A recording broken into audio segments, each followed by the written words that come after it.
There are a few things I think you should know before you build out a team. One of such things is about brand culture. Do you have one? Have you thought about it? Do you know how to build one? Hey there. Welcome. If you are new here, I'm Andrea, and welcome back if this is not your first time. But either way, go ahead and hit the subscribe button while you're here because there is amazing information here for you. Listen, if you were thinking about 2023, you are in the right place because 2023 is literally right around the corner. I mean, I was having a conversation today with someone and they were talking about how, November will be here before you know it. And after Halloween, it's like all downhill and there is just not a lot of time. We got Thanksgiving, we've got Christmas, we've got Hanukkah, we've got all the holidays. The next thing you know, we're gonna blink and it's going to be January 2023. If in that time you are considering building out a team, this video is for you because there is something that you really need to get started with before you even think about hiring someone. If you've already hired, it's still gonna be good for you because you'll be able to take what I share with you and apply that to what you have going on right now in your business. So let's go ahead and dive right in because if you are going to be building out a team, you definitely want to create brand culture. But how do you do that, Andrea? Explain. Well, your brand culture is really like, what do you intend for your business? It's about being very intentional about the boundaries you set for yourself, for your customers, and for potential team members that will be coming on. And team members can be contractors that you bring on. Maybe you don't hire someone directly to your business, but you start working with graphic designers, editors for your videos, editors for your podcast, bloggers that are going to write for you, copywriters, things of that nature. So you still want to have some sort of culture for your business, especially if you have a social media manager, because that person is going to need to know sort of what it is you want reflected in that content. So building out a team requires first creating a brand culture. So what does that look like for you? Let's go ahead and dive right in. First, let me define what a brand culture is. It's an extension of your personal brand. As a CEO, you are going to be where people get their direction. So I'm not even going to talk about this in this video because I've talked about it so many times before, but your personal framework is so important. You need to understand who you are and what you want to happen in order for you to do and be your best no matter where you show up, because your employees, your contractors are going to take their direction from you. Another definition is your company culture is the DNA of your company and the values responsible for governing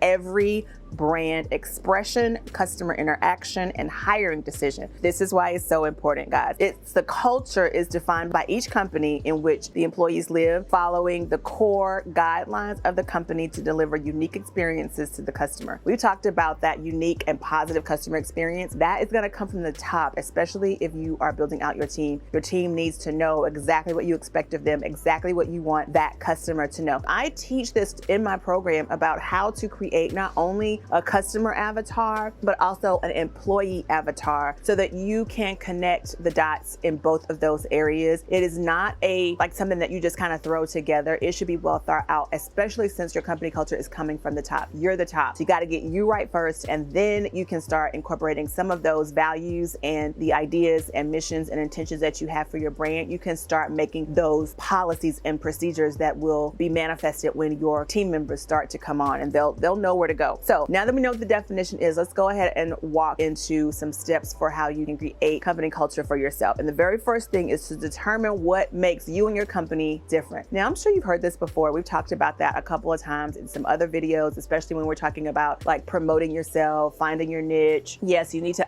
define what it is that is going to set you apart from everybody else. This is especially important when you are creating company culture because that's what you're going to be hammering, and that's what you're going to have your team members hammering for you to your customers. So you really want to identify what it is. So this is creating messaging that is going to communicate that fact. So it's also about having a list of those non-negotiables so that you know exactly where to set those boundaries for your marketing, your sales team, for your human resources, for your onboarding. You want to have all of these things set in place, but you need to identify what it is that makes you unique and how do you want that to play out in every area of your business. things. You want to get clear about your values, right? And then you want to adapt them for your business. Again, we're talking about pulling from your personal framework, which we've talked about a lot. If you've not heard me talk about that, go watch some of my other videos. I've got videos on specifically what that means, how to actually apply your personal framework. But for now, it's important because when you are bringing people on, you want to have already set those boundaries, and applying your value and your personal framework to your culture of your brand is going to help you set those boundaries. You're also going to want to create those circumstances for optimal success. That's actually setting those personal values so that you know what you need to do and be your best. And you can then apply those as well into the culture of your brand, because you want to make sure that the buck stops with you. That whoever you bring on board, they need to know where the buck stops. They need to know where the line in the sand is. So that is why your personal framework is so important. And when you've done the work, you already know what that framework is. So now it's just a matter of creating those systems and processes and setting that framework up for your employees to stay within those boundaries. You want to determine the type of experience you want your customers to actually have and the type of experience you want your employee to have. Also, you want to structure your daily workflow so that you are creating the expectation of work for the people that you bring on board. So again, creating these circumstances for optimal success and defining your value and how you want to adopt it into your business, into your brand, is going to help you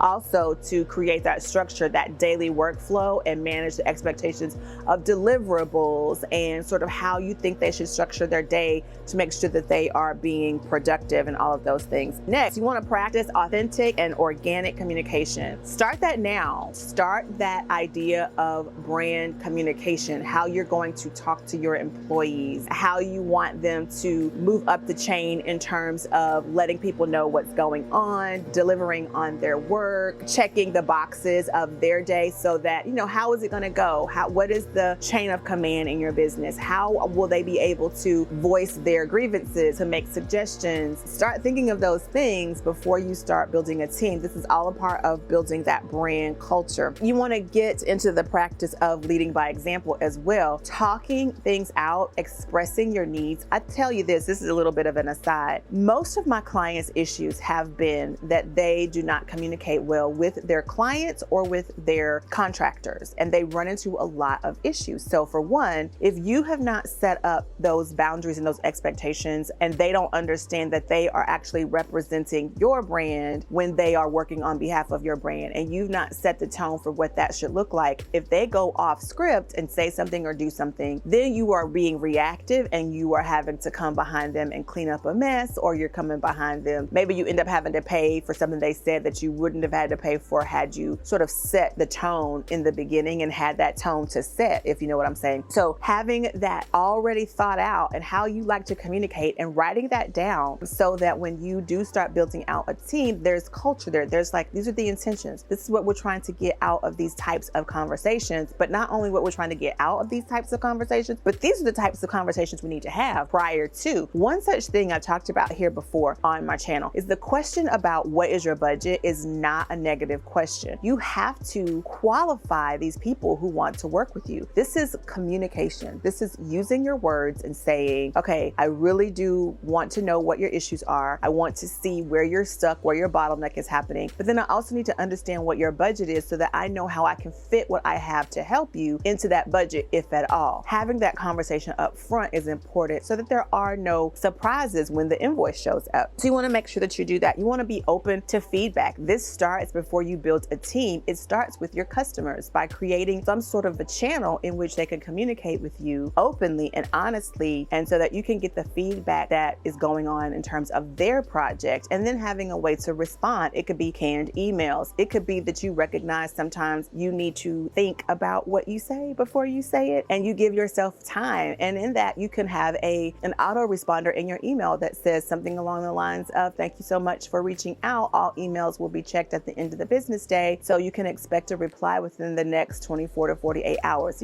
Something along those lines that manages their expectations. So even if there is a grievance or an issue, you have already set the tone and managed that expectation early on by letting them know how you communicate, how you manage your day, and that you don't check your emails every 5 minutes. You check them at various points in the day. They can manage the expectation of a return email. So you want to practice being open to feedback, being able to communicate appropriately, and how you communicate effectively. And the last thing, you want to develop an onboarding process that manages these expectations as well. Remember, I talked about when you start to onboard someone, it's a good idea to not only have a customer avatar, but to have an employee avatar. This because they're like your customers. We are in what are they calling it now? The Great Resignation. People are leaving their jobs leaps and bounds to start their own businesses, to leave the country, to retire. There are all sorts of reasons that people are leaving their businesses, and you don't want to run into a situation where you didn't do your due diligence. You didn't match the right employee to what it was you wanted to do because you